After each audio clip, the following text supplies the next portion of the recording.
Bonjour, bienvenue à tous. Ravi de voir les noms des fidèles et puis les nouveaux noms. Donc,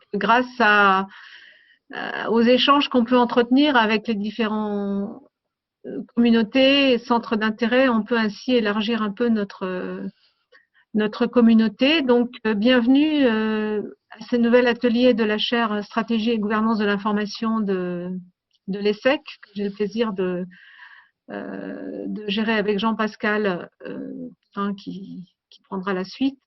Donc, au sein de cette chaire, on essaye de rapprocher des chercheurs, des étudiants, des professionnels qui sont dans le monde de ce que j'appellerais l'information, pour être large, hein, et de la data. Et on essaye donc régulièrement de vous proposer des sujets liés aux tendances sur ce domaine de l'information. Et elles sont nombreuses, ces tendances. Les sujets sont aussi toujours très multidimensionnels, je dirais.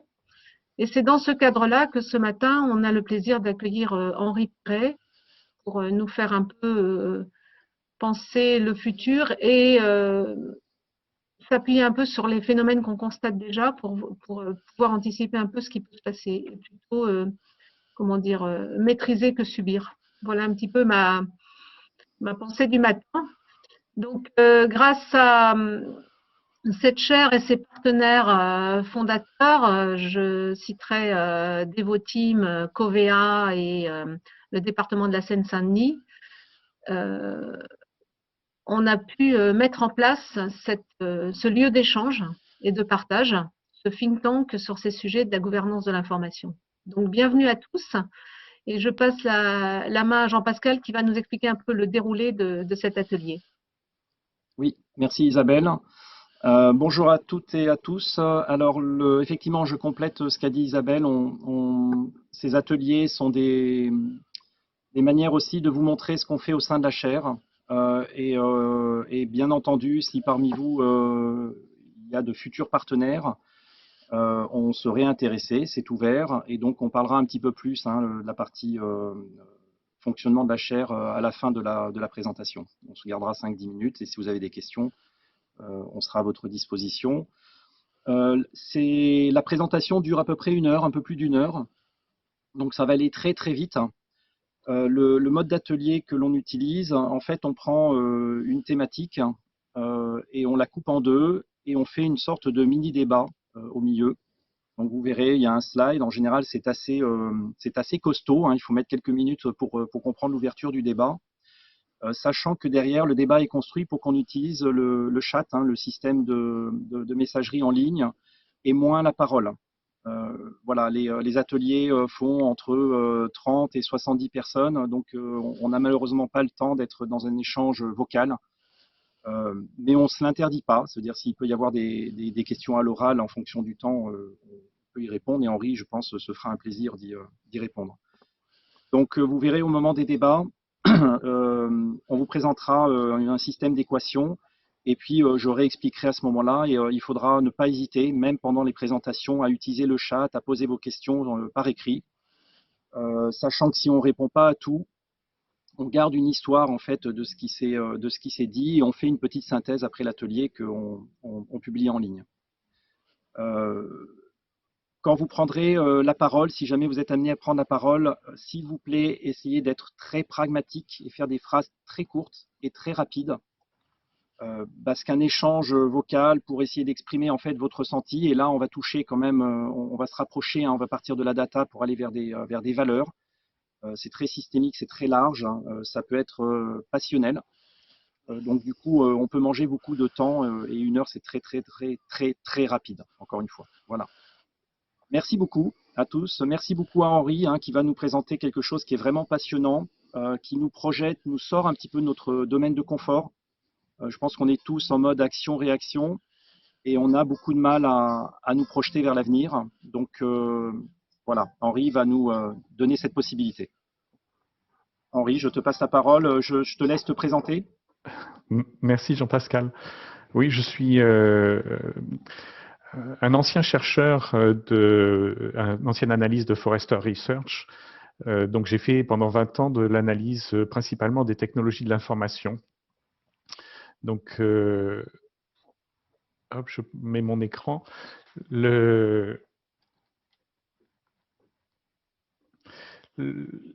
Et puis, plus récemment, depuis une dizaine d'années chez Forrester, j'ai vu et eu la vision que on allait vers un autre monde, et un monde que l'on a nommé dans un premier temps Values-Based Customers, c'est-à-dire une vision de la consommation qui allait changer.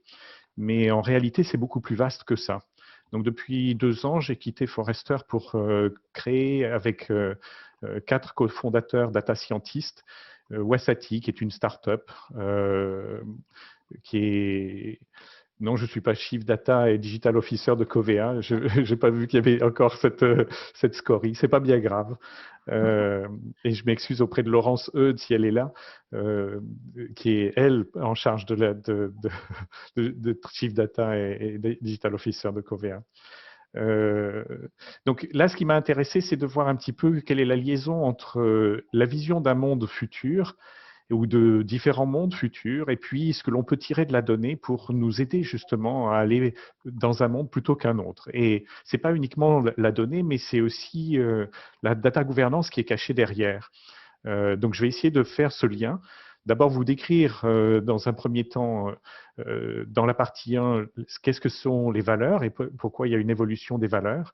Ensuite, il y a 2 mondes qui se préparent. En réalité, il y en a 4 avec la collapsologie et puis ceux qui cherchent à faire que le monde d'hier ou de demain ressemble à celui d'hier. Et puis, il y a 2 autres mondes qui nous sont intéressants. Je vais vous les parcourir très, très rapidement.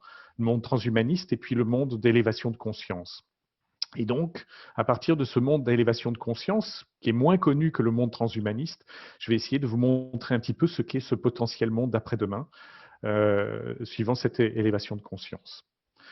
Le premier constat, c'est que, d'après Ronald Nigelhart, mais il y a pas mal d'autres personnes qui font des études autour de ça, notamment j'ai découvert l'Observatoire des valeurs, qui fait aussi ce constat-là, c'est que grosso modo, on est en train de passer des valeurs traditionnelles aux valeurs sociétales. Donc, c'est un certain shift. Les valeurs traditionnelles, c'est plutôt la confiance, la responsabilité sociale, l'intégrité, l'honnêteté, la fiabilité, enfin les valeurs cœur ou les valeurs corps, vers des valeurs sociétales que j'ai représentées là par les 17 Sustainable Development Goals ou objectifs de développement durable de l'ONU. Mais en réalité, ces valeurs sociétales sont multiples. Nous en recensons 18 par l'intelligence artificielle, et je vous montrerai un petit peu comment on fait. Mais en gros, on admet maintenant qu'il y a de multiples valeurs sociétales. Alors, ce chiffre n'est pas complet. On continue à conserver un certain nombre de valeurs traditionnelles. Mais on voit bien qu'il y a un changement extrêmement profond. Par exemple, dans les nouvelles générations, eh bien, la valeur travail n'est plus véritablement une valeur, alors que ça l'était pour les baby-boomers et puis pour ma génération, puisque j'ai 60 ans. Alors, pour vous montrer ça, je vais mettre en place une vidéo qui est générée à partir des pétitions. Et vous allez voir qu'effectivement, il y a de grands changements sur cette vidéo. On voit évoluer effectivement le nombre de votants sur les différents sujets de pétition. Donc, vous voyez apparaître la justice économique, la justice, la culture citoyenneté, qui sont donc la justice et la culture citoyenneté plutôt des valeurs traditionnelles, et d'autres qui commencent à arriver, comme la protection animale, qui elle est plutôt une valeur sociétale. On voit arriver l'environnement, pareil, qui est une valeur plutôt sociétale. On voit arriver la santé qui commence qui est en marron pour le moment. Je vous attire l'attention sur la santé qui monte en ce moment, tout simplement parce que ça va être une des clés de ce passage au monde transhumaniste ou au monde de l'élévation de conscience. Donc, vous voyez apparaître la protection animale qui est partagée en plusieurs sujets. Donc, je vais revenir un peu vers la fin pour vous montrer un petit peu à la fin qu'est-ce qui se passe, donc plutôt vers 2021, quelque chose comme ça. Donc, on pourrait dire, malgré la crise Covid, eh bien, les sujets se cristallisent et surtout, on a une stabilisation de ces sujets. avec la protection animale qui est plutôt valeur sociétale, justice qui est plutôt valeur traditionnelle, culture, citoyenneté qui est plutôt le rôle du citoyen européen, par exemple.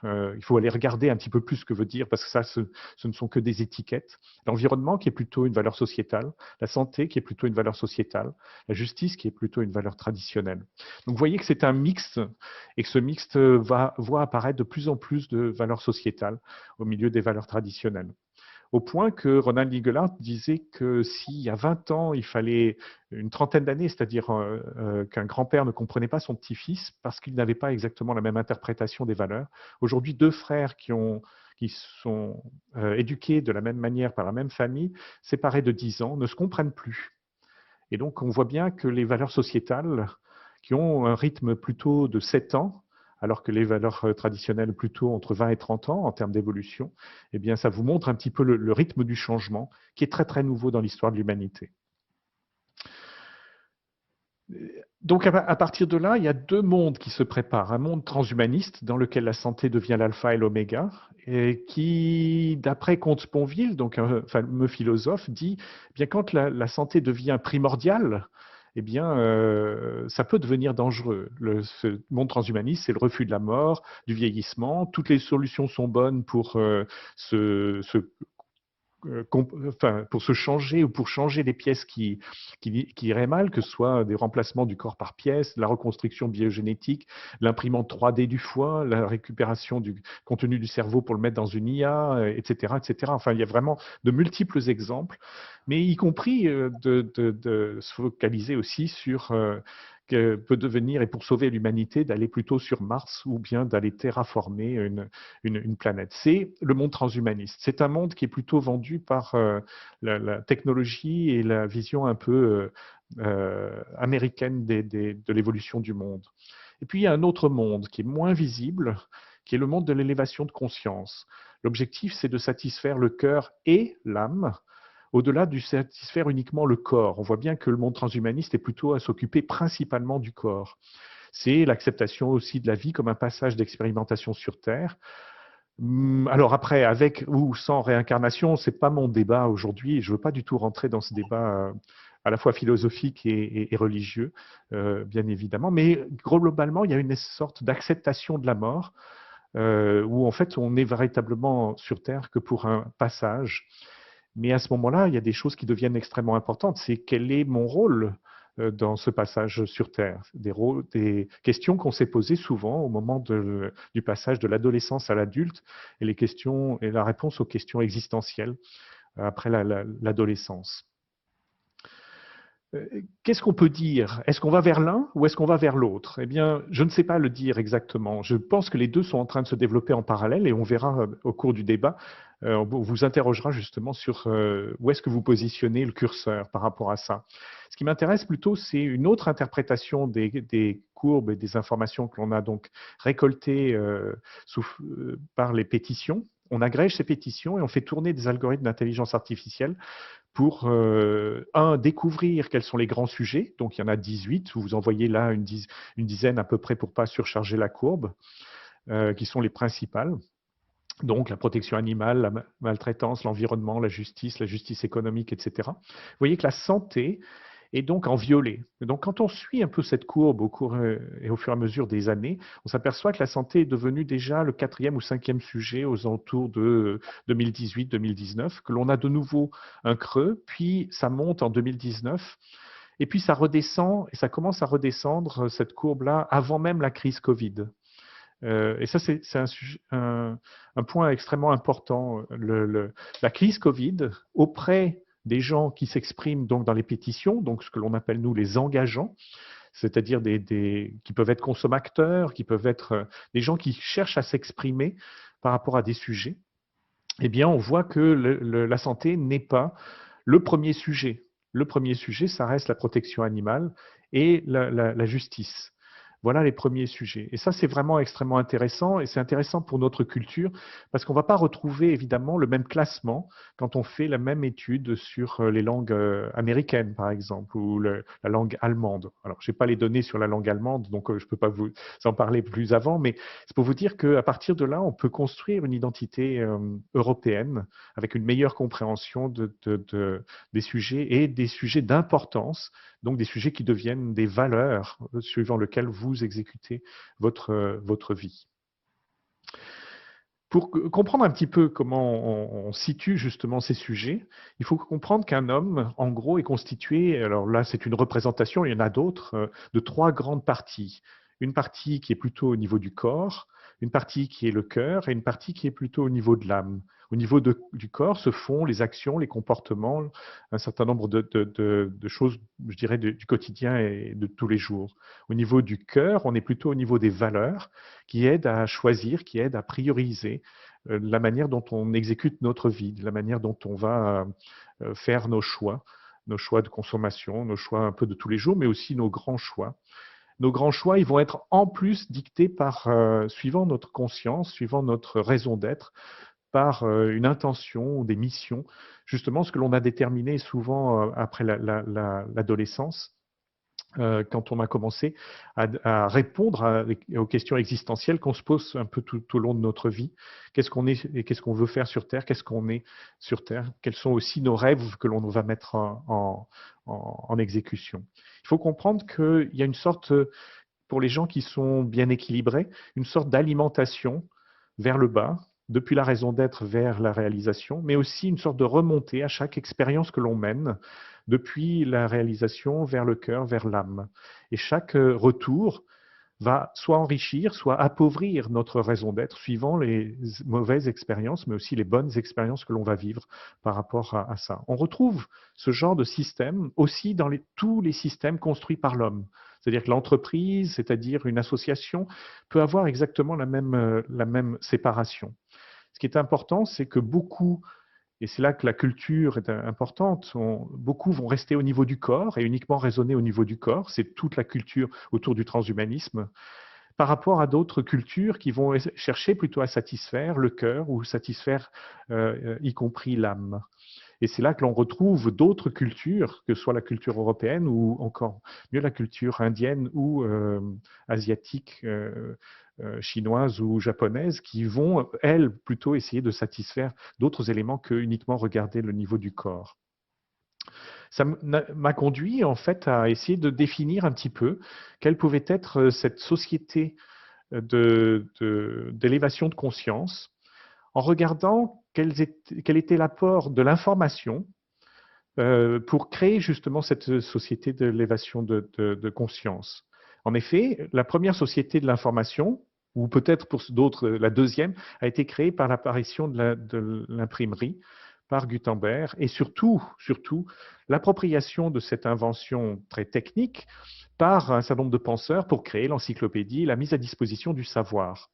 C'était une sorte de forme adolescente de l'humanité. Et là-dessus, on a soit un point de vue individuel, donc le rapport au plaisir, le rapport aux autres, le rapport au temps, le rapport à l'argent, le rapport à l'amour. Et j'ai essayé d'étudier la même chose avec cette nouvelle société de l'information parce que de mon point de vue, on est en train de rentrer dans une nouvelle société de l'information qui permet d'accéder au savoir, et pas seulement au savoir, ce qui était le cadre de la première société de l'information, mais aussi à une forme de sagesse parce qu'on va être guidé par des outils qui nous aident à interpréter ce savoir.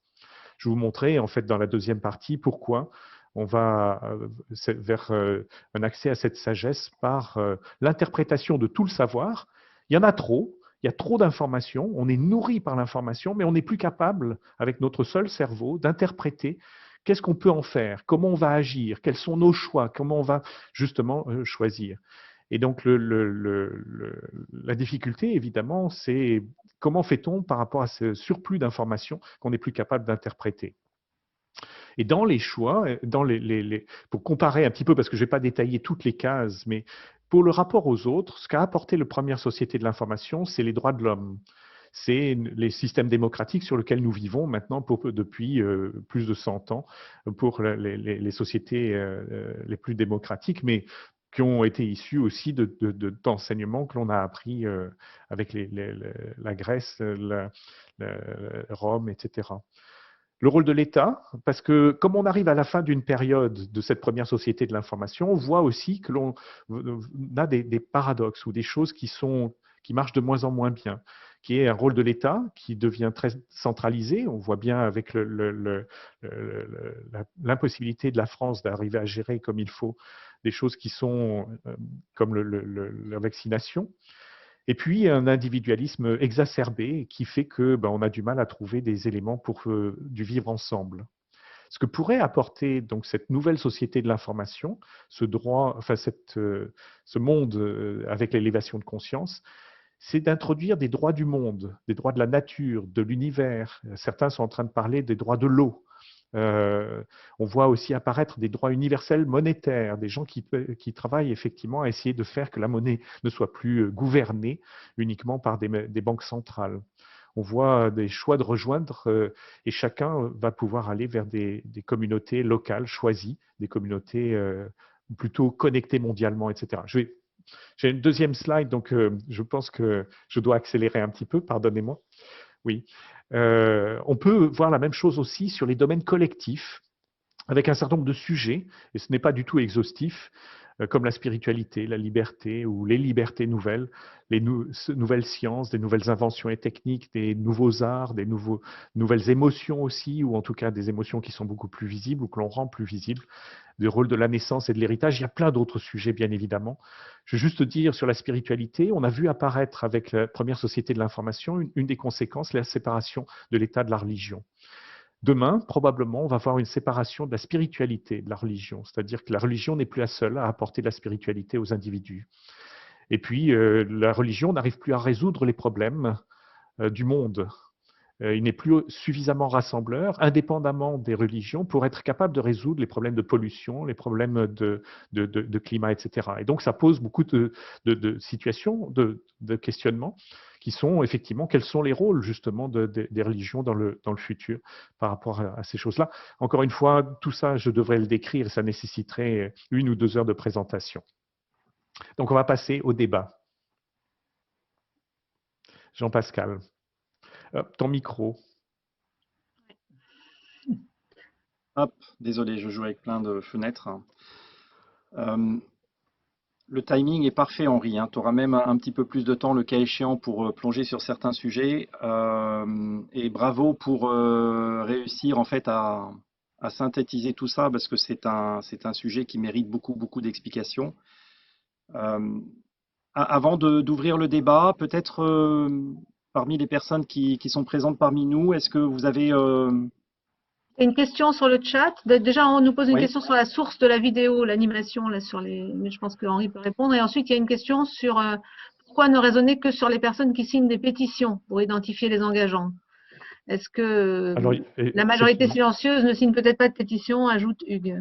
C'est vrai, mais tout l'inconvénient, bien évidemment, c'est d'essayer d'identifier les bonnes sources. Donc, c'est une très bonne question. C'est ça qui est intéressant avec Internet, c'est qu'on voit apparaître des nouvelles sources d'informations qui ne sont plus uniquement des panels qui traitaient principalement la masse, mais qui ne permettaient pas de voir et de dégager des tendances ou d'anticiper un certain nombre de tendances. Donc, nous avons choisi les sites de pétition comme étant une des sources, mais il y en a beaucoup d'autres, vous avez tout à fait raison. On identifie, nous, ces sources, ce que l'on appelle, nous, les réseaux sociaux d'engagement, c'est-à-dire la prochaine génération des réseaux sociaux. Vous connaissez Facebook, vous connaissez Twitter, LinkedIn. C'est une première génération de réseaux sociaux et c'est probablement une des raisons pour lesquelles les jeunes adoptent des nouvelles valeurs. Par l'échange justement sur ces réseaux sociaux. Ce sont des choses qui sont très peu débattues ou qui ne sont pas étudiées suffisamment aujourd'hui. Mais en fait, on voit apparaître une deuxième génération de réseaux sociaux, comme les applications Yuka, comme les applications de coaching dans lesquelles on peut mettre son avis, etc. Et à chaque fois que vous exprimez votre avis, vous faites partie de ces gens qui s'expriment par rapport à des sujets qui touchent des valeurs. Et donc, il est possible de commencer à identifier, collecter des informations, commencer à agréger ces informations pour pouvoir en sortir effectivement des statistiques ou des graphiques tels que je vous les ai présentés.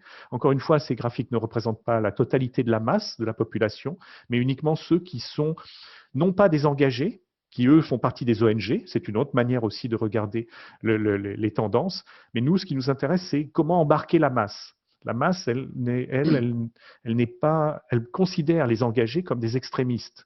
Donc, ce ne sont pas les extrémistes ou les ONG qui embarquent la masse. Donc, pour voir en avant-coureur les domaines qui changent, eh bien, il faut les trouver une autre solution qui est justement d'aller trouver des solutions d'expression des gens qui sortent de la masse silencieuse et qui commencent à s'exprimer. Donc, les sites de pétition en font partie. C'est un sujet très, très, très riche. Effectivement, la source conditionne les résultats, mais on est plutôt à un niveau de débat sur des tendances.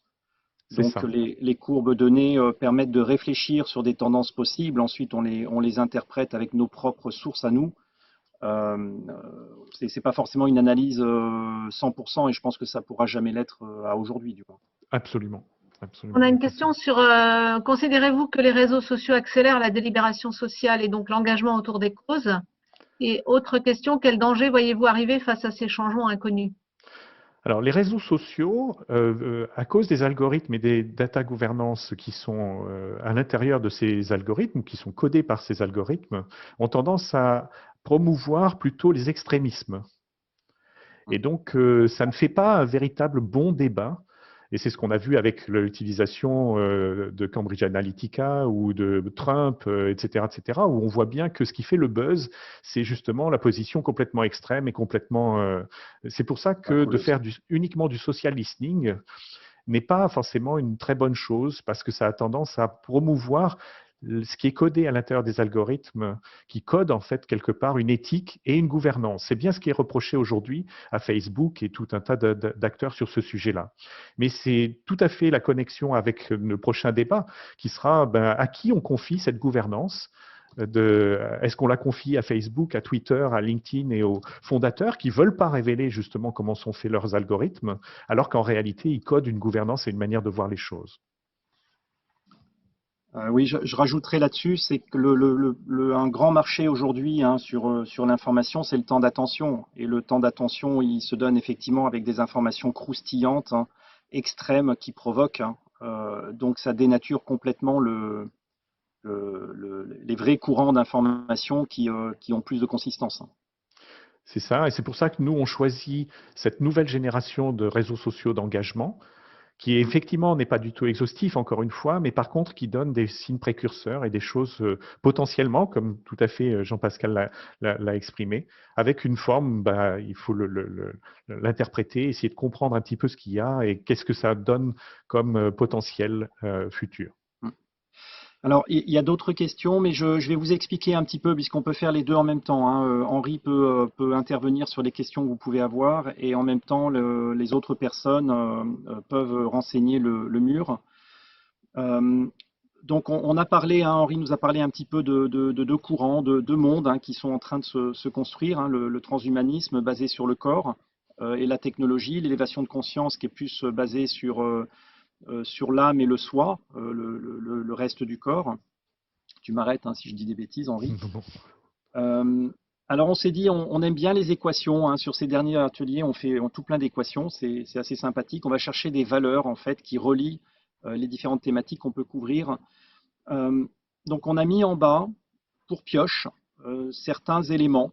Le bien-être, de situation de monopole, la cybersécurité, une autre forme de gouvernance. Alors ce sont juste des mots-clés. Vous pouvez avoir les vôtres, c'est pour vous inspirer un petit peu, donc vous pouvez les utiliser. Vous pouvez utiliser plusieurs fois le même, chacun fait un petit peu comme il veut, et puis il y a des lettres A, B, C.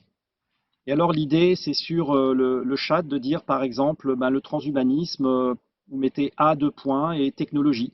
Voilà, c'est ce que ça représente pour vous. Sachant que ce qui nous intéresse beaucoup, c'est le pont, la conciliation entre les deux, puisque c'est comme la gouvernance, on a ce même sujet, entre autres dans d'autres sujets, mais surtout sur la gouvernance de l'information, la gouvernance des données. C'est la capacité en fait de relier l'ensemble des expertises qui peuvent exister dans une entreprise. Là, c'est un peu pareil. On est très curieux de savoir ce que vous pensez sur cet appontage entre le transhumanisme et l'élévation de conscience. Est-ce que c'est clair pour tout le monde? Donc je vois ça, Sylvain a l'homme augmenté pour le transhumanisme. Voilà, c'est parfait, c'est ce qu'il faut faire. Euh, donc on se prend 5-10 minutes pour enseigner un petit peu le mur. Et puis pendant ce temps, il y avait une dernière question. Je ne sais pas si tu y avais répondu, Henri. Quel danger voyez-vous arriver face à ces changements inconnus? Oui, Oui, j'en vois une autre aussi. oui, Je vois, alors, les dangers, Oui, voyez-vous, les arriver face extrêmes. à ces changements inconnus, ça peut être ça, ou bien l'exacerbation des extrêmes par leur outrance ne peut-elle pas favoriser la structuration du ventre mou qui constituait précédemment la majorité? C'est une très bonne question, Madame Itsuko Higashiushi, pardon si j'ai écorné votre mot. Non. En fait, vous avez tout à fait raison. Si on prend uniquement les gens qui sont très engagés, mais aussi les gens qui sont très opposants, on crée entre les deux ce qui est aujourd'hui un ventre mou. Le gros danger, c'est de voir les extrémistes augmenter, augmenter, augmenter pour ne laisser plus que 10 ou 20% entre les deux. Et là, ça crée une guerre civile, en fait. Et donc, ce sont des choses que l'on regarde et c'est tout à fait intéressant. Par exemple, on étudie sur la langue américaine au sein de Wasatch le débat qu'il y a beaucoup autour des armes. Et il y a donc tout un tas de sujets autour de la gun reform, ça fait partie des valeurs qui sont discutées, etc. Et on s'aperçoit qu'en réalité, cette gun reform, eh bien, vous avez 10 ou 20% des gens pour, ou en tout cas qui veulent aller contre enfin, pour une réforme, justement. 10 ou 20% qui sont en face, qui n'en veulent surtout pas et qui veulent continuer à avoir et à pouvoir acheter des armes, etc. Et un ventre mou entre les deux qui bouge très peu. Eh bien, l'étude des pétitions par rapport à ça, on s'aperçoit qu'il y a très peu de gens qui changent de position et surtout qui attirent ce ventre mou. Et tant mieux, quelque part, parce que sinon, on irait effectivement vers une guerre civile. Je pense que c'est tout à fait ce qui s'est exprimé avec l'intervention au Capitole aux États-Unis. Donc, vous avez raison. Et ce ventre mou, il ne faut pas le prendre comme quelque chose de mauvais, mais plutôt essayer de comprendre quels sont les nouveaux outils que l'on a avec Internet qui permet à ce ventre mou de commencer à s'exprimer. Encore une fois, dans un sens ou dans l'autre, il n'y a pas de choses partisanes.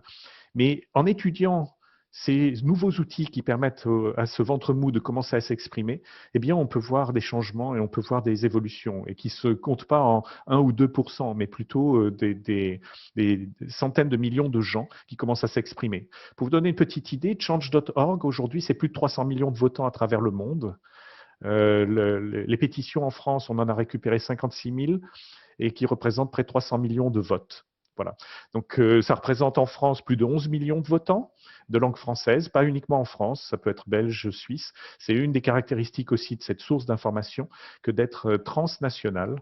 Et donc, c'est aussi une des caractéristiques des réseaux sociaux de l'engagement que de ne plus s'arrêter aux frontières, qui en réalité, ces frontières de pays ou les frontières religieuses ou des frontières de culture ne nous protègent plus par rapport aux dangers auxquels on fait face. Ça ne nous protège plus par rapport, évidemment, aux nuages de Tchernobyl, mais à la pollution ou au changement du monde contre lesquels on essaye de se protéger.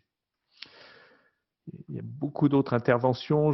Quel danger voyez-vous arriver face à ces changements inconnus?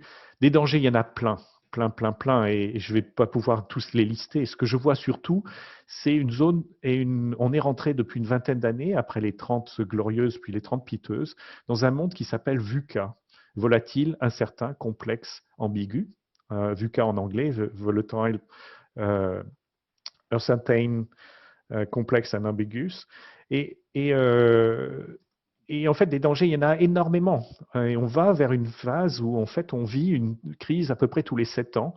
La crise d'Internet en 2001, la crise des subprimes en 2008, la crise Covid en 2019 ou 2020. Donc, vous voyez qu'on va vers une suite de crises les unes derrière les autres où, en fait, on n'a pas le temps de traiter la crise précédente, qu'on est dans la crise suivante. Donc, des dangers, il y en a plein et on va vers une période de chaos pour les 10, 20, 30, 40 prochaines années. Ce qui m'intéresse, c'est plutôt de décrire justement les mondes d'après, qui permettra justement, par vos choix, par vos engagements, par votre choix de qui assure la gouvernance de l'information qui vous est fournie, eh bien, d'aller vers un monde et d'avoir le choix, justement, d'aller vers un monde plutôt que vers un autre. Et si vous faites ce choix-là, il y a de fortes chances pour que la période de chaos se raccourcisse. Et donc, c'est pour ça que ça me paraît si important de pouvoir décrire ces différents mondes, et puis que quelque part, eh bien, on prenne conscience que oui, il y a des choix, oui, on peut avoir le choix, oui, on peut savoir un petit peu vers quoi on veut le faire, et que ce choix, on peut le vivre pratiquement au quotidien. C'est-à-dire que vos choix d'achat dans le supermarché, vos choix conduisent quelque part à choisir plutôt un transhumanisme plutôt que un monde d'élévation de conscience. Est-ce qu'il y a d'autres questions? Il y a plein d'interventions et bravo Alors, et merci beaucoup pour fournir toutes ces informations ABC. Merci à et une Jean-Pascal question d'avoir. sur est-ce que ces pétitions faites sur sur les réseaux sociaux ont un impact réel? Question d'Isabelle. Alors oui, ils peuvent avoir un impact très réel puisque ces pétitions et le résultat de ces pétitions, quelquefois, sont donnés directement à des sénateurs, à des députés pour aller les porter au gouvernement pour dire ben là, il faut faire quelque chose, là, il faut faire avancer les choses. Ça peut avoir un impact très réel. Il y a d'autres impacts qui sont le boycott. On a vu par exemple Nestlé boycotter à cause de pétitions qui avaient été lancées. Un autre exemple que j'ai utilisé il y a une dizaine d'années quand j'ai commencé à étudier ces réseaux sociaux de l'engagement, c'est une jeune femme qui avait détecté dans une boisson qui s'appelle Gatorade un composant qui s'appelle le BMO, qui est reconnu par une douzaine de pays sur 180 comme potentiellement cancérigène. Et donc, elle était fan de Gatorade, qui est une boisson de PepsiCo. Et donc, elle a commencé à interroger et à lancer sa pétition parce que PepsiCo ne lui répondait pas pourquoi il y avait du BMO dans une boisson pour sportifs. Et PepsiCo est obligé de changer sa recette à cause de la pétition. Donc oui, ça peut avoir un impact. Je ne prétends pas que toutes les pétitions ont un impact, mais c'est intéressant à chaque fois de suivre le parcours de ces pétitions et de voir quelles sont celles qui ont un impact, celles qui n'en ont pas. D'autres questions, Isabelle?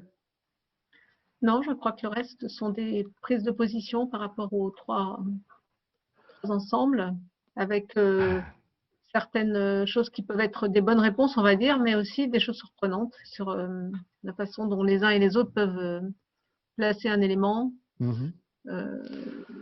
Et on trouve des éléments communs aux trois dimensions. Hein. Donc ça montre bien la variété des points de vue. Ben oui. Très intéressant. Ouais, ouais, Très intéressant, je pense. Hein.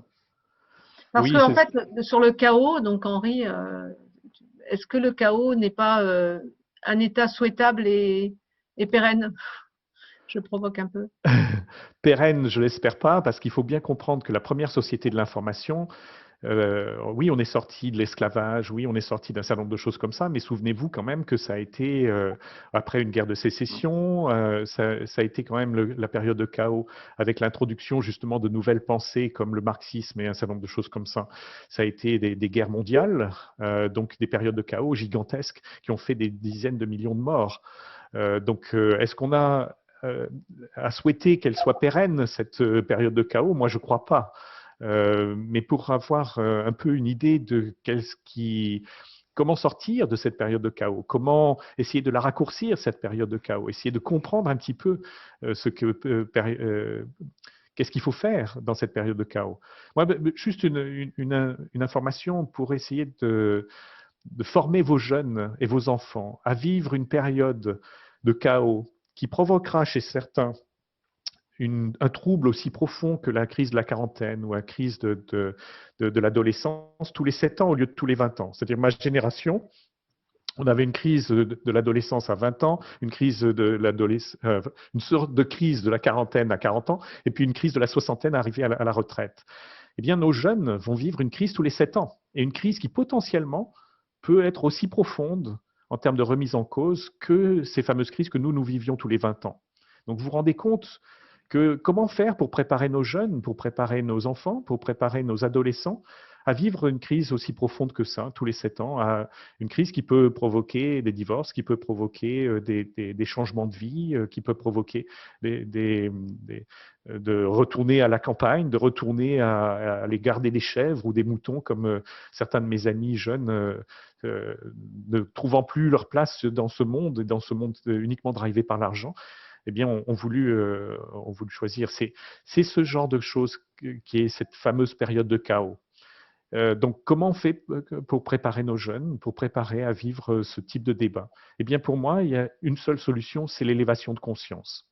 C'est justement avoir des directions, avoir une intention, savoir pourquoi on est sur Terre, pour avoir un peu des sortes de directions qui font que tous les 7 ans, on ne revit pas des affres d'avoir à choisir. Et je propose, merci beaucoup Henri, merci à tous pour votre participation. Je propose d'enchaîner sur la deuxième partie. Si vous avez encore des idées sur le débat ou des questions, n'hésitez pas à les poser sur le mur. Ça Henri, marche. je te laisse Merci. reprendre la main. Merci Jean-Pascal, merci Isabelle. Donc, on a donc une opposition des systèmes de valeurs, je vais vous expliquer un petit peu, et on va essayer de rendre le rôle de la donnée et de la gouvernance à l'intérieur de ces systèmes de valeurs et ces évolutions de systèmes de valeurs. Et après, on verra un peu en fin quel peut être l'apport d'une machine à cette élévation de conscience. Donc, quand on étudie du point de vue philosophique d'où proviennent les valeurs, certains nous prétendent que ça vient de listes universelles de valeurs. En réalité, moi, je prétends qu'il y a de moins en moins de listes universelles de valeurs. Quand on commence à dire qu'il n'y en a que 8 parce qu'elles viennent que des religions, et que les religions monothéistes n'en ont que 8, et puis que l'on a, comme M. Schwartz, 30, puis que l'on en a certains qui en ont 50, puis 60, puis 135, enfin, etc. Vous avez comme ça maintenant de multiples systèmes qui disent ce que sont les valeurs universelles. Donc, il n'y en a plus de valeurs universelles. Mais il faut comprendre que ces valeurs universelles, elles ont permis de construire des valeurs personnelles, au niveau personnel, qui, à partir de ces valeurs personnelles, plus ou moins conscients, en général pas très conscients, mais on s'est construit au moment de l'adolescence un certain nombre de principes personnels qui permettent d'exécuter, d'engager et qui permettent de faire les actions et les décisions au quotidien et au jour le jour. On n'est pas à revenir aux valeurs personnelles. D'ailleurs, moi qui anime des ateliers de valeurs, on s'aperçoit que très peu de gens sont véritablement conscients de leurs valeurs personnelles. Il faut avoir déjà un peu vécu, il faut avoir déjà confronté ces valeurs personnelles pour s'apercevoir qu'il y a des choses qui vous touchent plus et qui vous font, par exemple, abandonner un conjoint, abandonner une amitié, abandonner une entreprise, parce que justement ces valeurs personnelles ne sont plus là. Mais il faut s'être déjà pas mal interrogé, il faut être sorti un petit peu du bocal, d'être resté uniquement au niveau du corps. En parallèle à ça, évidemment, chaque société, chaque entreprise, chaque société, religion, etc., a extrait des valeurs dites universelles, un sous-ensemble des valeurs qui sont les valeurs portées par la société en question. Nous, en France, on les exprime autour de liberté, fraternité, égalité. On peut s'apercevoir d'ailleurs qu'il y a une sorte d'équilibre apporté et que chacune, la liberté, équilibre quelque part l'égalité et la fraternité. C'est intéressant justement de comprendre qu'il y a toujours besoin de cette notion d'équilibre, y compris quand vous faites une introspection sur les valeurs personnelles. Mais c'est ces valeurs de société qui ont été transmises et transcrites sous forme de règles et de lois qui permettent de juger les actions et les décisions. On ne va pas juger les valeurs personnelles, on ne juge pas non plus les principes personnels, on juge les actions et les décisions.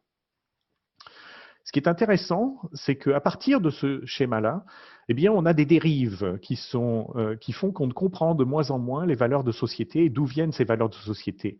Surtout quand ces règles et ces lois auraient dû réguler les externalités produites notamment par les entreprises qui ne produisent pas uniquement des produits, mais qui produisent de la pollution, de la consommation de l'eau, de la consommation électrique, etc., qui auraient dû être transformées par des taxes et des règles et des lois en coûts. Mais les lobbies se défendent, les lobbies notamment patronaux, de transformer ça en coût, et quelque part on peut les comprendre, puisque ça si c'est fait uniquement au niveau du pays, eh bien on crée de la différence de concurrence entre les pays, etc. Mais ces externalités se développant provoquent des crises. Et ces crises, quand elles font face aux principes personnels, c'est la crise de la vache folle, c'est la crise du cheval qui devient du bœuf, etc., eh bien, elles créent des émotions, et ces émotions elles-mêmes vont se retranscrire sous forme de boycott et d'actions et décisions. Ce qui est intéressant, c'est le rôle de la data. C'est-à-dire que ce qui est intéressant, c'est que ces coûts, ces externalités, ces crises, ces actions et décisions, ces émotions et sentiments, nouvellement, génèrent de la donnée. Et ça, c'est fondamentalement nouveau par rapport c'est de l'Internet des objets, c'est des algorithmes qui permettent de décoder les émotions, des algorithmes qui permettent de transcrire ces émotions en sentiments quand ils font face justement à des systèmes de valeurs ou des principes ou des valeurs personnelles et un certain nombre de choses comme ça. Et ces données, ce qui est intéressant, c'est qu'évidemment, eh bien, on peut prévoir à partir de ces données d'aider aussi bien le côté sociétal et la société que les côtés personnels pour avoir une machine d'aide à l'exécution de la conscience. Alors, pour illustrer cette machine, on en a déjà une aujourd'hui qui est, par exemple, Yuka, l'utilisation de l'application de ScanFood, mais ça peut être MyLabel, ça peut être c'est quoi ce produit ou l'appli des consos de C'est qui le patron. Voilà, toutes ces applications sont des machines d'aide à l'exécution de la conscience. On peut dire aussi que, quelque part, quand on va vers le harcèlement depuis Facebook, Facebook est aussi une machine d'aide à l'exécution de la conscience, mais avec une gouvernance qui, justement, elle est basée sur la propre interprétation de ce que doivent être les données. De la même manière que Wikipédia, quand le fondateur de Wikipédia dit vous n'allez pas montrer cette œuvre qui montre un sexe de femme, parce que c'est une œuvre d'art, mais c'est obscène, eh bien, c'est lui, il a été mis en cause par Wikipédia en disant non, mais c'est ta gouvernance à toi. Et donc, on voit bien que cette notion de gouvernance et de mise à disposition de la donnée agrégée devient clé dans nos systèmes de décision et dans notre interprétation des valeurs. Évidemment, je peux l'illustrer avec Cambridge Analytica, qui a fait aussi le même genre de choses, à essayer de nous driver. Donc, qu'est-ce qui se passe? C'est qu'en fait, on est en train d'utiliser et de mettre en place tout un tas de systèmes, Google, Facebook, Twitter, etc., pour imposer leur data gouvernance. Et puis, pour imposer, mais là c'est encore très libre, mais d'autres, c'est de moins en moins libre, entre guillemets. C'est-à-dire quand Yuka dit, ben voilà, moi je classe les biscuits Saint-Michel et les madeleines de biscuits Saint-Michel avec une pondération qui est donc de 60% sur la qualité nutritionnelle, 30% sur la présence d'additifs, 10% sur la dimension biologique, eh bien, il vous impose sa gouvernance sur ce qu'est la bonne nutrition. Et donc, l'objectif, là, c'est de se rendre compte que ces outils sont à la fois absolument intéressants et intéressants dans l'élévation de conscience, mais c'est aussi eh bien, des outils qui vous imposent leur propre gouvernance. Moi, je ne veux plus utiliser Yuka, évidemment, quand je vais acheter un paquet de bonbons et qu'il me dit qu'il y a trop de sucre, quoi. Je suis une bouche à sucre. Hein. Donc, voilà, c'est pour vous donner un petit peu la compréhension de, bien sûr qu'il y a des données, mais bien sûr qu'il y a aussi de la data gouvernance, et cette data gouvernance, elle est cachée dans ces fameux algorithmes. Donc, comment va-t-on arriver à accéder à une certaine forme de sagesse qui générera la prochaine ère des Lumières? On a de plus en plus de données et d'Internet des objets, avec l'Internet des objets et qui va générer de plus en plus de données. Mais cette donnée, elle n'est pas encore informationnelle.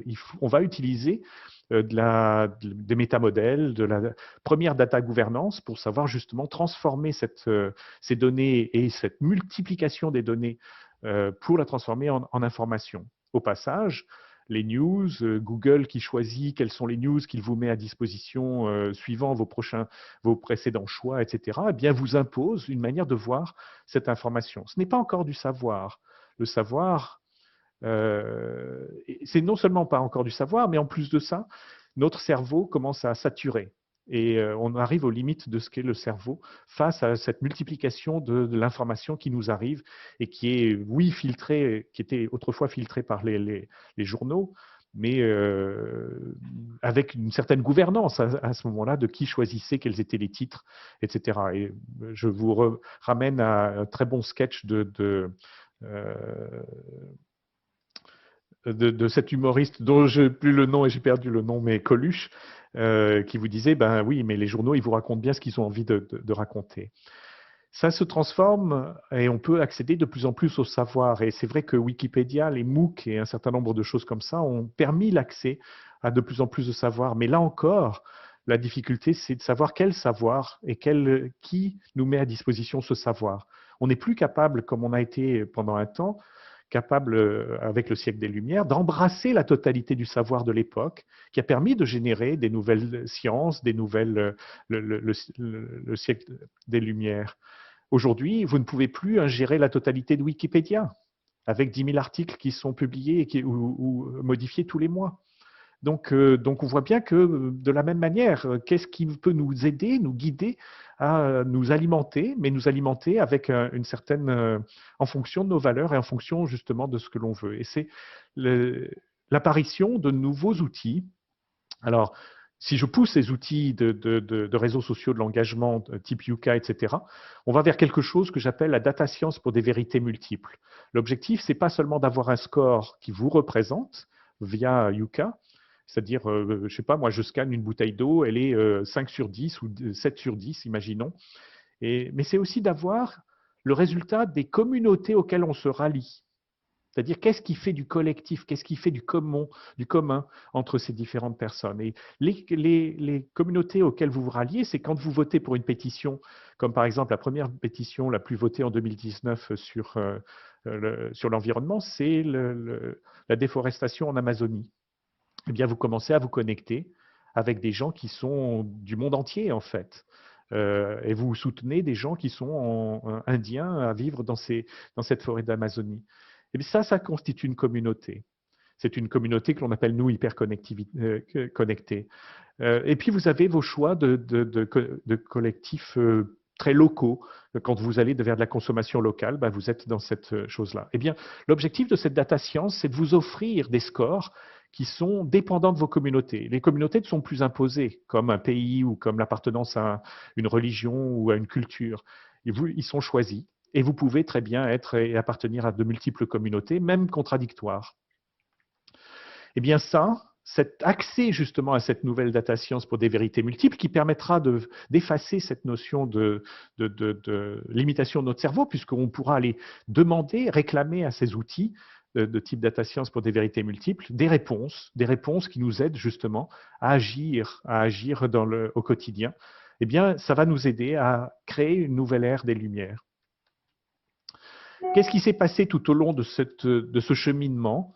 C'est qu'en fait, la data gouvernance devient clé. On a une data gouvernance 1.0 qui aide à passer de la data à l'information. C'est l'ajout des modèles de données, de la sémantique ou d'une partie de la sémantique, etc. C'est-à-dire qu'on commence un peu à comprendre pour traiter la data en information. Mais ça ne suffit pas. Il faut aller vers une autre gouvernance qui est la gouvernance de la connaissance, qui permet de transformer cette information en savoir. Et puis, enfin, probablement pour aller vers la sagesse, il faut une gouvernance de la conscience, ou en tout cas une compréhension de quelles sont les différentes gouvernances de cette notion de conscience. Et qui nous offre cette gouvernance de la conscience un petit peu au niveau de chacune de ces étapes-là, puisque la gouvernance de la conscience, ça va couvrir aussi la data gouvernance 1.0, ça va couvrir aussi la gouvernance de la connaissance. C'est pour ça que on a mis, et merci à Jean-Pascal d'avoir proposé, c'est une transformation, une évolution continue avec des boucles de feedback. Ce n'est pas uniquement dans un sens.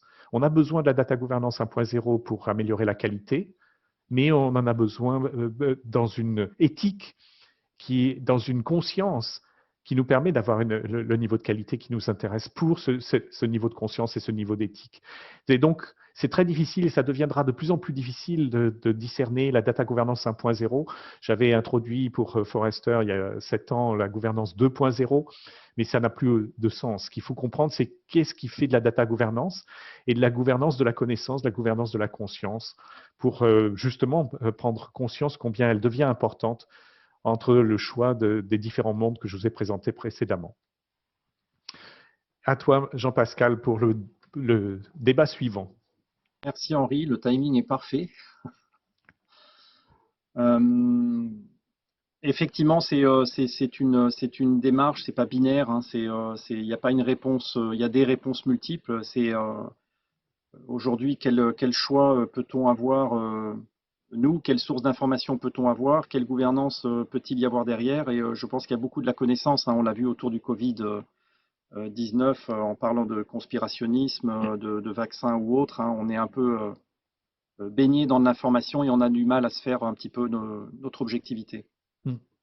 Euh, alors, j'explique pareil, j'explique un petit peu avant de répondre aux questions. J'explique un petit peu le débat, hein. C'est le même mode de fonctionnement que la première étape. Et avant que tu répondes, Henri, hein, que tu te saisisses des questions, vous pourrez participer sur le mur.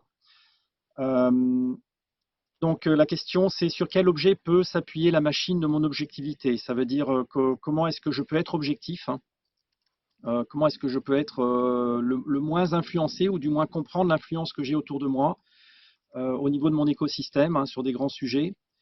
Donc on a regroupé en fait, hein, des thématiques, hein, sur quoi je peux m'appuyer pour ce qui peut concerner la fiabilité. Quelles sont les sources qui peuvent être de légitimité? Est-ce qu'il existe des référentiels sur lesquels je peux m'appuyer? Qu'est-ce qui est de confiance, que j'estime étant de confiance? Qu'est-ce qui est de type compétence ou d'autres propositions? Donc là, pareil, on a des numéros 1, 2, 3, 4, 5, 6. Et derrière, vous mettez ce qui vous semble en fait rentrer dans ce regroupement. Ça n'a pas besoin d'être parfait, mais on essaye en fait de voir pour que je puisse prendre une décision sur quoi je dois m'appuyer. Est-ce que je m'appuie que sur Facebook, par exemple? Est-ce que je considère que c'est une source fiable, légitime? Est-ce que c'est un référentiel ou pas? Ou est-ce qu'il faut de multiples sources? Est-ce que c'est des réseaux sociaux? Est-ce que c'est ma famille? Est-ce que c'est l'enseignement que j'ai eu, mes valeurs? Voilà, donc c'est un petit peu ouvert, vous mettez un petit peu ce que vous voulez devant les numéros, et on verra un petit peu ce que ça donne. Henri, il y avait, je crois, je reviens. Je reviens sur des questions. Oui. N'y a-t-il Oui. pas un risque de faire un amalgame entre transhumanisme et IA, alors que l'IA n'est qu'un moyen et non le problème? Je suis tout à fait d'accord avec vous, Laurent. L'IA n'est pas le problème, n'est pas non plus uniquement réservé au transhumanisme. En fait, ce qui est important, c'est qu'on peut rester sur le transhumanisme si on fait et utilise l'IA telle qu'elle est aujourd'hui, parce que l'IA, aujourd'hui, elle ne comprend pas ce qu'elle fait elle-même. Elle n'a pas conscience d'elle-même. D'ailleurs, il y a beaucoup de sujets actuellement dans les débats européens sur l'IA, parce que là, on apporte vraiment notre vision un peu européenne. Est-ce qu'on peut apporter de la conscience à l'intelligence artificielle? Mais moi, ce qui m'intéresse, c'est plutôt comment peut-on apporter un surplus d'élévation de conscience par l'IA à l'homme. Et je pense que les deux sont liés. Voilà. Donc, il y a beaucoup de choses tout à fait intéressantes sur ces sujets-là. Je vous engage à aller regarder sur les débats actuels d'intelligence artificielle et de l'Europe autour de ces sujets-là. Clarence qui nous dit qu'il y a un débat intéressant entre Laurent Alexandre et Jacques Attali. Ensuite, le choix de la terminologie machine d'aide à l'exécution de la conscience est volontairement provocateur par rapport au choix A de l'exercice qui fait très transhumaniste comme sémantique. Oui, alors là, merci Gilles pour la remarque. Peut-être qu'effectivement, je n'ai peut-être pas utilisé les bons mots ou pas suffisamment avec peut-être j'ai poussé trop sur le transhumanisme. En fait, je ne pousse pas sur un côté ou un autre. Je pense que les deux sont tout à fait complémentaires, mais il ne faudrait pas n'avoir qu'un seul. Et c'est tout le danger, en fait. C'est ce qui me gêne un petit peu pour avoir travaillé avec beaucoup de boîtes américaines, c'est qu'eux ne voient que le côté transhumaniste. Et ça me gêne beaucoup. Machine d'aide à l'exécution de la conscience ou marketing 4.0 de Marc Ansout. Très bonne question. Moi, toute ma recherche a été justement d'essayer de trouver ce que pouvait être ce marketing 4.0, le marketing des valeurs de Philippe Kotler, qui avait déjà commencé à être introduit, ce marketing des valeurs, dans le marketing 3.0. Le marketing 1.0, c'est on amène un produit sur le marché, on le fait connaître. Marketing 2.0, c'est on dit et on clame toutes les différences qu'il y a entre un produit et un autre. La grosse illustration, c'est qu'un iPhone, c'est vachement mieux qu'un Samsung. Ouais, enfin bon, peut-être, et encore. Donc voilà, on cherche à différencier et à regarder quelles sont les différences. Et on accentue tout le message marketing autour de cette différence. Plus on va aller vers le service, et c'est ce qu'a annoncé Philippe Kotler et ses co-auteurs, et plus on va vers, c'est plus uniquement la différence du produit ou du service qui est importante, mais comment il est produit. Quelles sont les valeurs qui ont sous-tendu à sa production. Donc, on le veut local, on le veut sans additifs, on le veut, etc., etc. Donc ça, c'est cette notion de marketing 3.0 sur la différenciation sur les valeurs et ce qui a conduit justement à la conscientisation de ces valeurs. Marketing 4.0, je ne sais pas trop le décrire, quelle est la différence, mais c'est dans cette notion de marketing des valeurs. Guillemette, avec l'ubérisation de la spiritualité. Oula, je n'aurais pas mis les deux côte à côte, c'est intéressant. Guillemette, peut-être vous pouvez exprimer ce que vous avez voulu dire et qu'est-ce que vous mettez derrière ubérisation de la spiritualité, c'est-à-dire qu'elle est individualisée ou de plus en plus individualisée, cette spiritualité? Ouais, c'est en partie ça, effectivement, une individualisation de la spiritualité. Chacun va piocher les bouts, les choses qui lui conviennent dans différentes communautés, quitte à ce que ça puisse sembler contradictoire, justement, et à faire sa propre popote à partir de l'offre qui est faite sur le marché. Alors c'est sûr que c'est un petit peu provoquant quand je dis l'ubérisation de la spiritualité, parce que j'ai tendance à penser qu'assez rapidement peuvent se mettre en place des logiques économiques pour exploiter le filon de la spiritualité. Mais le fond de la pensée était bien ça, Et c'est d'avoir une, cette… C'est une très bonne remarque parce que, évidemment, quand les systèmes de valeurs sont tellement différents et ne sont plus imposés par un pays, par exemple, comme on l'a fait pendant de nombreuses années en France, eh bien, comment fait-on pour retrouver des communs ou des engagements sur des communs, sur du collectif? Et donc, cette ubérisation de la spiritualité ou cette individualisation de la spiritualité ou bien des systèmes de valeurs conduit effectivement à d'énormes, énormes questions qui sont comment fait-on pour retrouver des choses sur lesquelles on peut s'engager euh, du point de vue local, du point de vue national, du point de vue régional, etc. Et je pense qu'il y a quelque chose de ce type-là. On a vu beaucoup de films récents qui prenaient la régionalisation. Ça a été Goodbye Lénine, ça a été les Bienvenue chez les Ch'tis, qui mettaient en place quelque chose pour se reconnaître d'une région. Et ça vient justement de cette notion de comment fait-on pour retrouver des communs et des choses et une culture commune. Et je pense que ces films sont tout à fait illustrant cette notion de on aurait besoin quand même de retrouver des moyens de faire du commun. Et Gaël Giraud, qui a écrit une thèse récemment, justement, c'est est-ce que la religion peut recommencer à aider à reconstruire des communs? Et je pense que c'est exactement le type de débat que l'on devrait avoir. C'est comment fait-on quand on a des systèmes de valeurs qui se construisent complètement différemment avec l'aide de ces réseaux sociaux 1.0, mais aussi avec l'aide de l'exécution avec ces réseaux sociaux de l'engagement, pour retrouver et construire des communs. C'est un vrai débat. Et à quel niveau se forment ces communs? Puisqu'on a des communautés qui ne sont plus autour du pays ou autour du village, eh bien, comment fait-on pour reconnaître les frontières de ces nouvelles communautés et qui permettent de construire des communs? C'est vraiment un enjeu extrêmement fort. Ce commun pouvant être évidemment de traiter le problème du climat, de traiter le problème de la pollution, etc., où on voit bien que ça dépasse la totalité de toutes les frontières qu'on a pu établir jusqu'à présent. Donc merci pour cette remarque absolument clé de mon point de vue. D'autres, après, c'est vous classez les 1, 2, 3, 4. Merci pour toutes ces interactions. Est-ce qu'il y a d'autres questions? Est-ce que j'en ai raté des questions? Il ne faut pas hésiter à me signifier.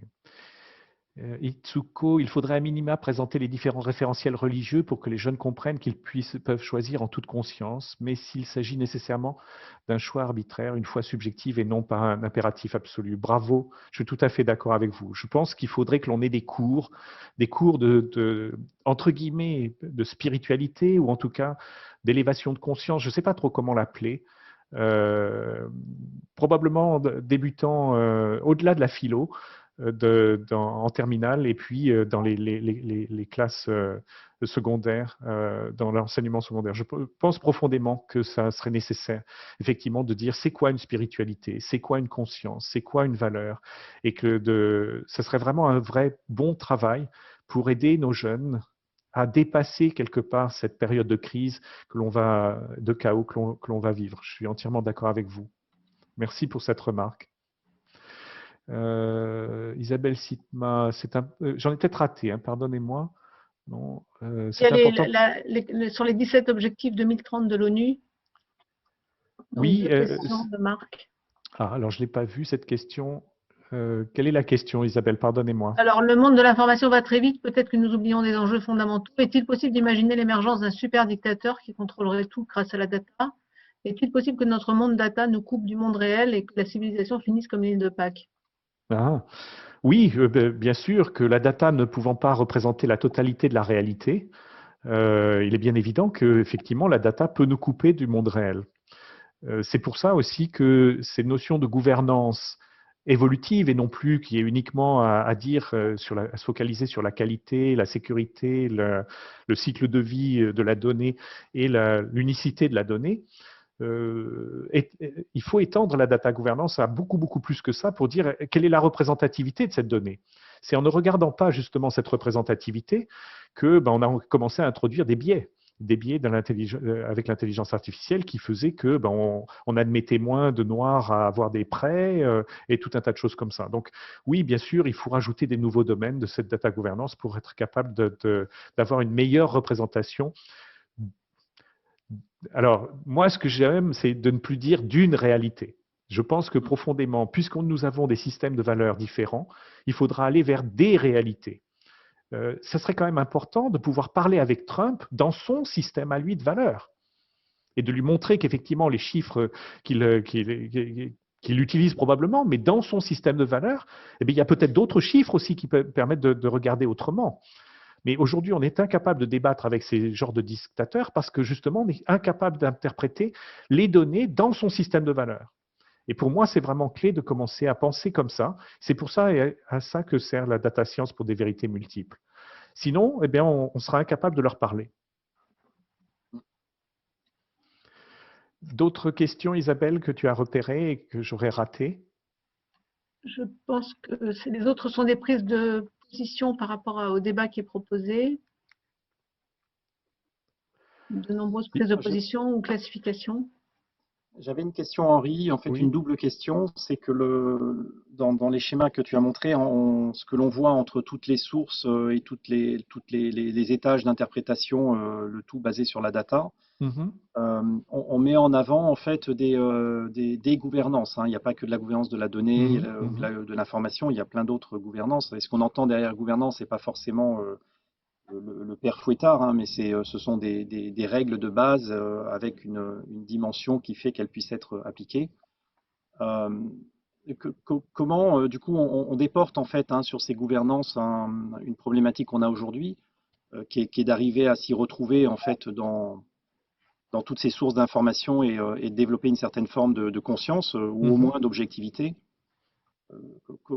Comment tu vois en fait ces gouvernances?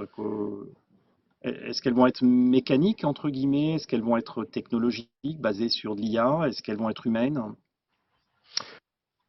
Je n'ai pas toutes les solutions par rapport à ça, Jean-Pascal. Ce que je crois, c'est qu'on voit apparaître avec Global Data Excellence des outils qui permettent justement de traiter de multiples gouvernances. Des outils qui sont beaucoup plus flexibles, qui ne s'occupent pas uniquement de faire du data cataloging, mais qui permettent de regrouper des règles et de faire évoluer ces fameuses règles. Ces règles retranscrivent de l'engagement, retranscrivent des règles sanitaires, des règles de gouvernance, des règles éthiques, enfin, des règles de GDPR, de multiples règles. Parce que le gros problème dans les prochaines années, ce n'est plus uniquement l'exécution d'une règle, mais quelle est la prioritisation des règles? C'est-à-dire, quelles sont les règles? Et ben voilà. Et c'est bien là qu'on voit que cette notion de priorité, dont je vous montrais un petit peu les courbes de priorité des engageants, etc., devient clé. Quelle règle on met en premier avant telle autre et quelle est la règle qui subordonne les autres? Et ça peut être variant dans le temps. Et c'est cette notion de variabilité et de feedback aussi, c'est-à-dire quel est l'impact de cette règle sur le chiffre d'affaires. Ça, c'est dans un premier temps, mais quel est l'impact après sur l'écosystème, quel est l'impact sur les externalités, etc., etc. Et c'est bien ça qu'il faudra que l'on arrive à faire, c'est avoir des gouvernances qui mesurent, qui ne sont pas uniquement des règles qui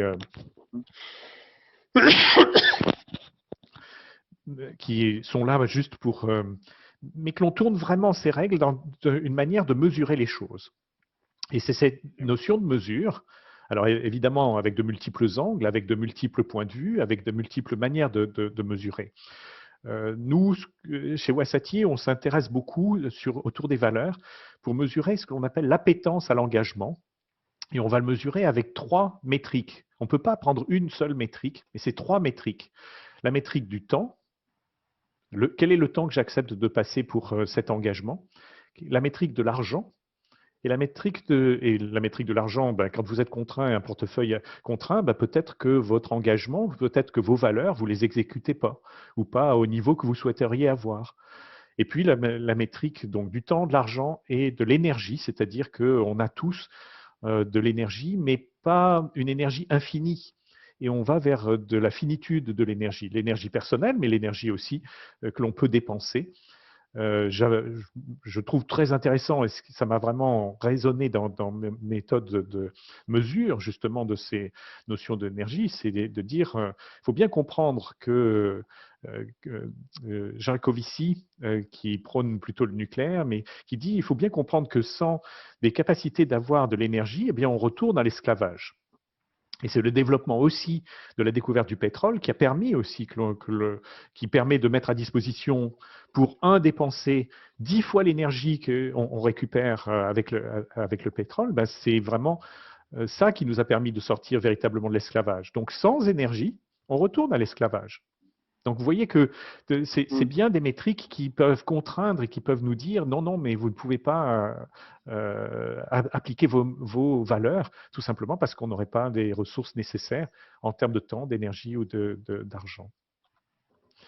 Donc c'est ça qui est intéressant, c'est qu'il faut que l'on arrive maintenant à commencer à mesurer un certain nombre de choses qui n'étaient que difficilement mesurables avant, mais grâce à la donnée, on va pouvoir commencer à mesurer des choses difficilement mesurables. On n'en a pas trop parlé, mais le mouvement de l'open data va dans le bon sens, hein, puisqu'on met à disposition un certain nombre de données. Alors, bien sûr, quelle est la valeur de ces données, mais en tout cas, on a la possibilité d'aller croiser beaucoup plus de données que l'on ne pouvait hier. Plus que ça. L'open data, c'est en fait quelque chose qui va libérer la transparence. C'est-à-dire que les entreprises qui voulaient tout cacher jusqu'à maintenant ne vont plus pouvoir tout cacher. Parce qu'à partir du moment où vous avez les données des douanes, eh bien, vous allez savoir si tel fabricant de confiture fait avec des fraises qui viennent de Chine plutôt que de France, par exemple.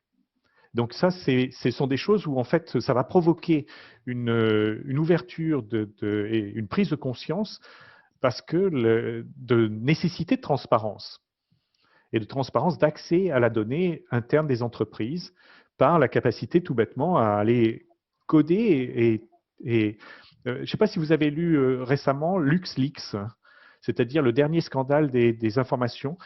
Alors, en fait, il y a des journalistes qui ont scrappé les données du Luxembourg, qui les ont agrégées, qui les ont fait traiter par l'intelligence artificielle qu'ils ont développée, et ils ont commencé à démontrer à partir de là combien toutes les entreprises, les grandes entreprises, sont en train de profiter du système pour justement ne pas payer les impôts aux bons endroits. Et c'est vraiment extrêmement impressionnant de cette utilisation des données, quelquefois mise en open data, et même quand elle n'est pas mise en open data, mais juste mise à disposition, eh bien, on arrive à scraper, récupérer tout ça, le traiter, et à ce moment-là, faire découvrir des choses qui n'étaient pas visibles avant. Okay. D'autres questions? D'autres remarques? Des interventions? S'il y en a qui veulent intervenir pour faire des remarques, il ne faut pas hésiter. Alors, question 2 peut-être. Comment vont se créer et gérer ces gouvernances? Je vois qui a fait ça. Jean-Pascal. Jean-Pascal. Oui, on en a un petit peu parlé, oui. Oui. Ben, moi, je trouve que l'outil de Global Data Excellence, DEM, c'était un des moyens Je pense aussi que l'informatique quantique, et quand on saura bien utiliser et comprendre l'informatique quantique, va énormément nous aider justement à exploiter ces données avec de multiples points de vue. C'est qu'une intuition, encore une fois, pour le moment. Donc, je n'ai pas toutes les réponses par rapport à ça, mais c'est vraiment une des manières dont on va pouvoir utiliser l'informatique quantique pour apporter cette notion de multiples points de vue. Ok, super. D'autres, est-ce que des personnes veulent se prononcer? Il nous reste une dizaine de minutes, on va présenter un petit peu la chaire. Est-ce que parmi vous, il y a une petite dernière question peut-être? C'est riche, c'est très riche. Et merci pour toutes vos C'est- remarques. Je vois de très bonnes remarques. J'en cite quelques-unes, pardon aussi. Itsuko, la transparence sur les algorithmes et l'open data est une bonne méthode pour évaluer le degré de fiabilité et de légitimité. Oui, vous avez raison, mais attention parce qu'il faudrait que ce soit continu. C'est-à-dire qu'il ne faut pas penser que la transparence sur les algorithmes et un audit des algorithmes à un moment donné soit suffisant. Puisque les systèmes de valeurs évoluent, il faudrait que cette évolution, enfin, que cette évaluation et cet audit des algorithmes et de l'open data soit continu. Et c'est tout le problème, c'est qu'aujourd'hui, on a tendance à penser une data gouvernance qui est statique et à un moment donné. Et puis on l'abandonne et on l'oublie. Eh bien, ça n'est plus possible. Puisque les systèmes de valeurs sont évolutifs, il faut effectivement que cette évaluation et cet audit soient lui-même évolutifs et constants. Marc D, de nouveaux enjeux apparaissent. Accès à l'énergie, à l'eau, aux terres. Ce n'est pas seulement l'accès, mais c'est aussi aux limitations et à la compréhension des limitations de l'énergie, à l'eau et aux terres. L'accès aux données et aux vitesses de traitement quantique peuvent-elles amener? Oui, on a répondu. D'autres questions. Avez-vous une vision de la diffusion de votre réflexion à l'échelle mondiale? En effet, je ressens un écart croissant entre les réflexions que vous proposez et des rigidités sociétales dans les différentes zones, Asie, Moyen-Orient, Afrique et même en Europe. Et malheureusement, je pense à démontrer que contrairement au siècle des Lumières, la tendance en termes de, En termes de croissance économique, militaire, démographique, n'est n'est pas pas favorable favorable à à l'Occident. l'Occident. Oula, je ne vais pas rentrer dans ce genre de débat. Merci Alassane. Je ne sais pas dire. Je ne connais pas assez en fait les autres cultures, les autres choses. Ce que je crois principalement, c'est que l'Occident ne doit plus se croire le centre du monde, à imposer sa propre manière de voir et sa propre éthique et sa propre gouvernance au reste du monde. Je le pense profondément. Je ne sais pas après comment ça peut se passer, mais ce n'est pas le seul et unique modèle. Et pour moi, à chaque fois que l'Occident se montre en modèle et veut être le modèle d'eux, je pense qu'il se trompe. Il serait préférable de montrer plutôt c'est quoi les alternatives, c'est quoi ce qui fait les différences du monde. Je n'ai pas cherché à vous dire que le transhumanisme était mauvais. J'ai cherché à vous dire, voilà quels sont les différents mondes qui se préparent. Après, à vous de réfléchir, réfléchir. Peut-être vous allez voir un cinquième monde, peut-être un sixième monde. Ça n'exclut pas les autres mondes d'après-demain. Mais voilà, et je pense qu'on est meilleur quand l'Occident ou quand l'Europe amène justement cette notion de multiples points de vue. Et c'est probablement issu de notre expérience et de nos mauvaises expériences, notamment des guerres mondiales et des choses comme ça, où on voit bien que quand on arrive à accepter le point de vue des autres, on grandit plutôt qu'on s'amoindrit. Et ce n'est pas en cherchant à imposer notre modèle aux autres que l'on grandit. Voilà ma Et réflexion. Vous voyez qu'elle est tout à fait limitée. Oui, la Jean-Pascal, tu toute, veux reprendre la main? oui, la toute dernière remarque de Laurent, peut-être rapidement, et puis on clôture on vous présente D'accord. un petit peu la chaire, on clôture ce débat. Dans ce contexte politique national international, contre la gestion de la Covid, est-ce que l'open data n'est pas une sorte d'utopie à terme? Utopie, mais aussi probablement quelque chose qu'on aimerait avoir, c'est-à-dire avoir beaucoup plus de données et de données qui nous permettent de choisir, des données qui nous permettent nous-mêmes d'accéder à la donnée d'une part, et nous-mêmes aussi d'accéder à une forme de traitement de la donnée qui nous soit propre et qui soit propre à nos propres valeurs. Voilà ce qui serait intéressant. C'est une utopie, probablement aujourd'hui, mais moi je sais que les news et tout ce qui nous a été communiqué par les informations standards ne me suffisaient pas. Et j'ai eu besoin effectivement d'aller voir sur Facebook des gens qui se mettaient à analyser les données, qui se mettaient à interpréter ces données, qui se mettaient à avoir leur propre opinion par rapport aux données.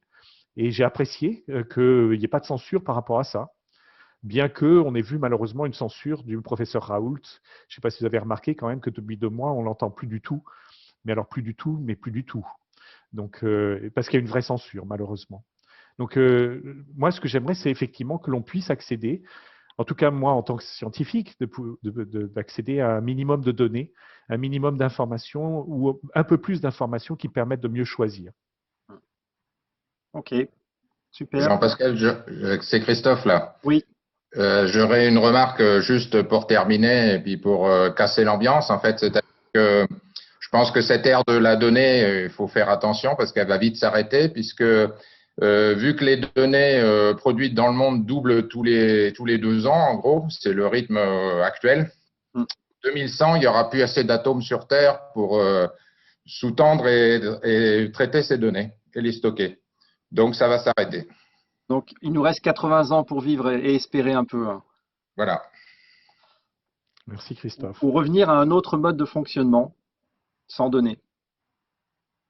Ou Merci tout beaucoup, simplement Christophe. pour commencer à les filtrer et filtrer celles qui nécessitent effectivement un stockage. Ouais. C'est-à-dire que c'est bien pour ça qu'on a besoin d'avoir cette boucle continue pour dire ben non, cette donnée-là, on l'élimine ou on n'en a plus besoin, mais effectivement, il faudra filtrer. Merci beaucoup Christophe pour ton mot de la fin. Henri Perret, merci beaucoup pour ce challenge et cette présentation très riche, très intéressante, qui nous pousse un peu les curseurs et qui nous sort de notre zone de confort. Je pense qu'on en a besoin. Ensuite, chacun se fait son opinion, se projette comme il le souhaite. Donc Isabelle, je te passe peut-être la main pour présenter un petit peu la chaire. Donc comme on vous l'a dit un petit peu au début, la chaire est donc portée par l'ESSEC. C'est une enveloppe quelque part où on présente un certain nombre d'initiatives comme ces ateliers. Isabelle va vous présenter tout ce que l'on a pu faire. C'est aussi un mode de fonctionnement qui nécessite de s'appuyer sur du financement.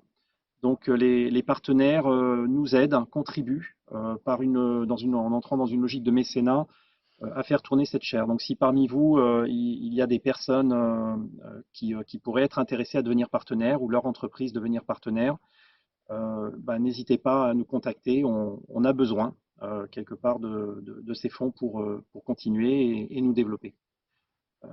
Isabelle, je te passe la main. Oui, merci à tous. Merci Henri pour cette présentation. J'ai vraiment, moi aussi, beaucoup apprécié de revoir nos sujets, mais sous un autre angle. On a parlé beaucoup d'élévation de conscience. Déjà, la prise de conscience, je crois que c'est quelque chose qui est très, très important pour nous et pour nos étudiants. Donc, on a beaucoup d'enjeux dans la formation des étudiants. Ils sont de la génération qui nous suit avec une appétence certainement très importante pour ces sujets, mais peut-être aussi moins le poids de l'histoire. Et donc, il y a un enjeu là dans la formation. Donc, dans la chaire, comme le disait Jean-Pascal, grâce au mécénat que certaines entreprises ont la générosité de consentir, on peut faire ces rapprochements. Donc, ce matin, on était entre professionnels avec appui à l'ESSEC. Alors, on n'est pas physiquement à l'ESSEC, mais quelque part, on est quand même à l'ESSEC ce matin. Et donc, n'hésitez pas à nous approcher si vous voulez, soit ponctuellement, soit régulièrement, travailler avec nous. Donc, par exemple, vous voyez qu'on a des défis étudiants qui sont organisés pour faire réfléchir les étudiants sur ces sujets. Et c'est vraiment très intéressant. Et ce qui est intéressant dans les échanges étudiants-professionnels, c'est le double sens.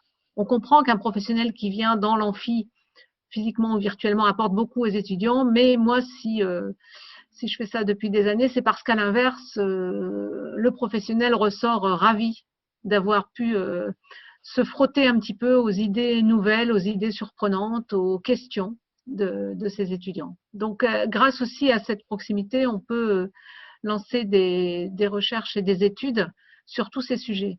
Et vous voyez, moi, je suis dans la data depuis des décennies, mais je vois que cette data, elle devient maintenant une asset, un actif pour les entreprises et que celles qui le peuvent et celles qui le veulent voient maintenant qu'il faut gérer ça à un niveau plus stratégique. Donc, nos partenaires, on a vu tout à l'heure apparaître le nom de Covea. Covea, dans l'atelier précédent, avait montré comment le sujet du digital et le sujet de la data sont les mêmes sujets, mais doivent être appréhendés ensemble avec une vision politique, stratégique pour l'entreprise et pour l'organisation, quelle qu'elle soit. Voilà, donc grâce à cet appui sur les entreprises, on a pu, ces 2 années qui précèdent, donc faire paraître quelques recherches, quelques propositions sur les sujets de la gouvernance de l'information, qu'il s'agisse de la data, du document, du mail, de toute l'information finalement qui sous-tend le fonctionnement de l'entreprise et de l'organisation. Comment prendre en main cette information et la gouverner au même titre que les autres actifs de l'entreprise, les RH, les bâtiments, que sais-je.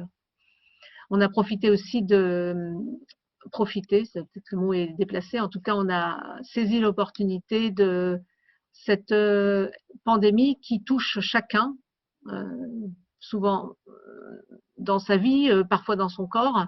On a saisi cette opportunité pour faire réfléchir à l'information, puisqu'on a tous été saturés d'informations sur la pandémie, comment on a pris cette information, comment on l'a évaluée. On a beaucoup parlé ce matin des différentes sources et de la façon de les confronter pour se conforter son opinion et se faire une idée réelle de la situation. Voilà, donc n'hésitez pas à prendre contact avec nous si vous souhaitez travailler de façon plus proche sur tous ces sujets.